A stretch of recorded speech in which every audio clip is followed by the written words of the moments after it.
आइए जानते हैं आज की कुछ अंतर्राष्ट्रीय खबरों को। पहले एक नजर आज की हेडलाइंस पर। हर काम का लेती है 40%, इसलिए 40 सीटों पर ही सिमट जाएगी बीजेपी, कर्नाटक में बोले राहुल गांधी। असम के तिनसुकिया में आंधी बारिश से तबाही, 41,000 से ज्यादा लोग प्रभावित। केसीआर स्टालिन के बाद अब नीतीश विपक्ष को एकजुट करने में जुटे। कई कोशिशों के बाद हुआ था उमेश पाल का मर्डर, यूपी में नाम की दहशत कायम रखना चाहता था अतीक। पाकिस्तान से पूछा जाएगा तो वो भी बता देगा शिवसेना किसकी है, जलगांव में सीएम शिंदे पर बरसे उद्धव ठाकरे। 155 देशों के जल से हुआ राम मंदिर का जलाभिषेक। करंट लगाकर 3 गुना तेजी से भरेंगे घाव, वैज्ञानिकों का प्रयोग सफल। पेट्रोल डीजल के भाव में आज कितना बदलाव, देखिए आपके शहर की क्या है स्थिति। शाहरुख ने बनाया पिज्जा, आर्यन मॉडल ने किया मन्नत विजिट, शेयर किया एक्सपीरियंस। और चेन्नई ने लगाई जीत की हैट्रिक, सीजन का सबसे बड़ा स्कोर बनाने के बाद कोलकाता को 49 रन से हराया। कर्नाटक में 10 मई को होने वाले विधानसभा चुनाव से पहले कांग्रेस नेता राहुल गांधी ने रविवार को विजयपुरा में एक विशाल रोड शो किया। इस दौरान भारी भीड़ सड़कों पर नजर आई। रैली में राहुल ने गाड़ी के ऊपर खड़े होकर हाथ हिलाकर लोगों का अभिवादन किया। वहीं लोगों को राहुल राहुल के नारे लगाते हुए सुना गया।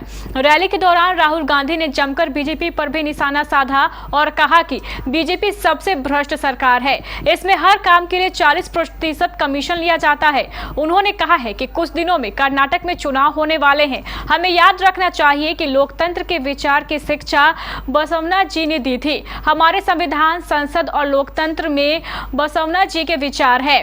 प्रत्येक मनुष्य महत्वपूर्ण है और बसवना जी के विचारों के अनुसार उसका सम्मान किया जाना चाहिए। आज बीजेपी और आरएसएस देश में नफरत और हिंसा फैला रहे हैं। असम के तिनसुकिया जिले में तेज आंधी और ओलावृष्टि के बाद तबाही का सिलसिला जारी है।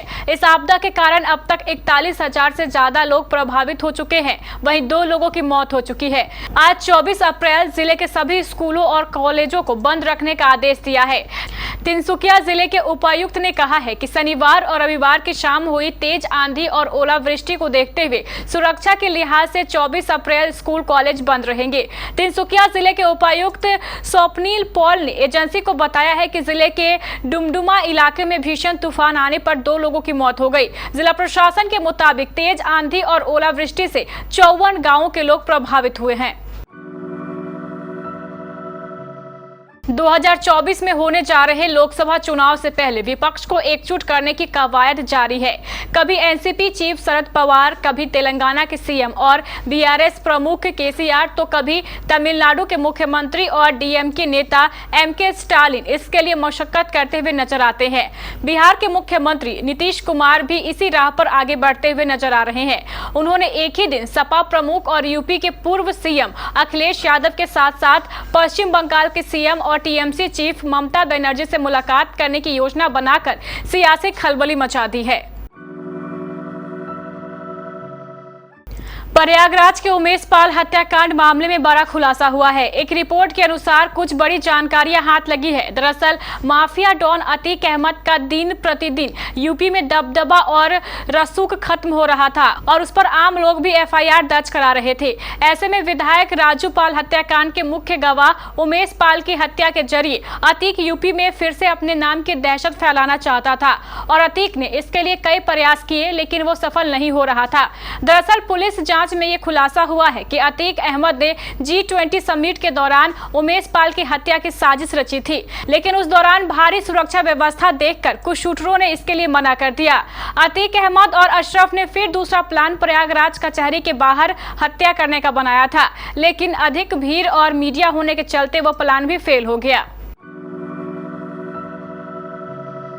महाराष्ट्र में शिवसेना पर भले ही एकनाथ शिंदे का अधिकार हो गया है, लेकिन उद्धव ठाकरे इसको लेकर लगातार हमलावर है। उन्होंने एक बार फिर उद्धव ठाकरे और बीजेपी पर निशाना साधा है।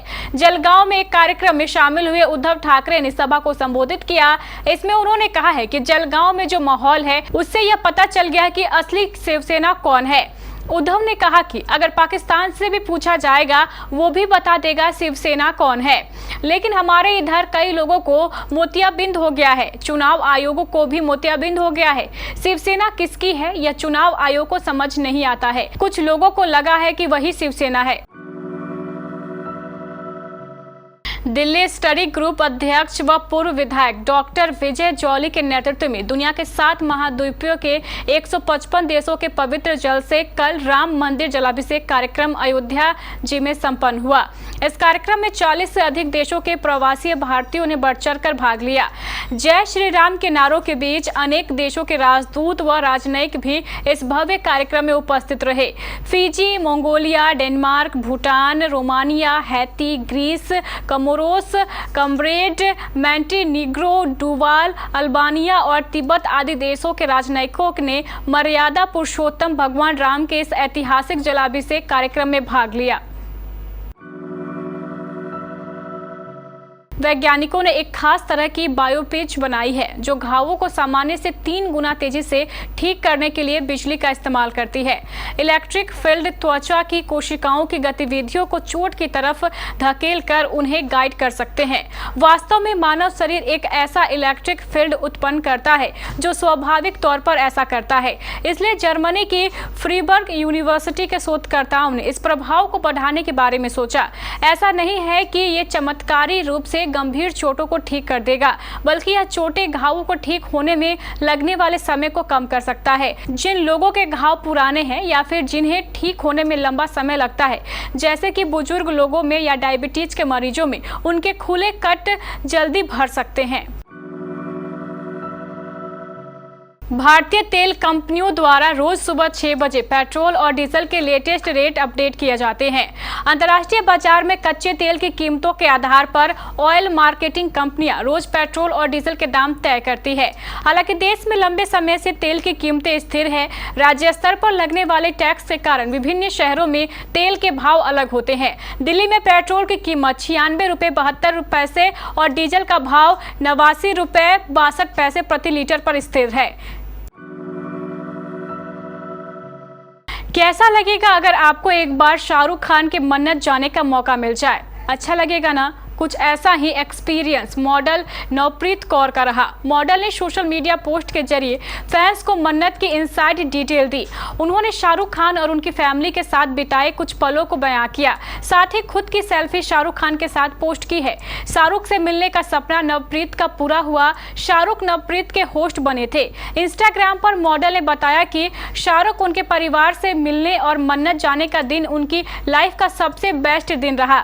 शाहरुख के साथ सेल्फी, पिज्जा की फोटो, अब्राम के जो नैपकिन पर अपना ऑटोग्राफ दिया है, सभी को नवप्रीत संजोकर रखने वाली है। नवप्रीत ने पोस्ट में लिखा, मैंने खुद को प्रॉमिस किया था कि मैं पोस्ट शेयर नहीं करूंगी, पर यह मेमोरी मेरे लिए बहुत कीमती है जिसे मैं खुद के साथ रख सकती हूँ। मन्नत में मेरा बेस्ट डे रहा। आईपीएल 2023 के 33वें मुकाबले में चेन्नई सुपर किंग्स ने कोलकाता नाइट राइडर्स को 49 रनों से हरा दिया। टॉस हारकर पहले बल्लेबाजी करते हुए चेन्नई ने 20 ओवरों में 4 विकेट गंवाकर 235 रन बनाए। अजिंक्य रहाणे ने 29 गेंदों में 71 रन की नाबाद पारी खेली। इसके अलावा शिवम दुबे ने 21 गेंदों पर 50 रन और डेविन कॉनवे ने 40 गेंदों पर 56 रन बनाए। जवाब में कोलकाता की टीम 20 ओवर में 8 विकेट गंवाकर 186 रन बना सकी। जेसन रॉय ने सबसे ज्यादा 26 गेंदों में 61 रन बनाए। वहीं रिंकू सिंह ने 33 गेंदों में 53 रन की नाबाद पारी खेली। यह सीएसके की इस सीजन की लगातार तीसरी जीत रही। इसके साथ चेन्नई सुपर किंग्स की टीम अंक तालिका में शीर्ष पर पहुंच गई है।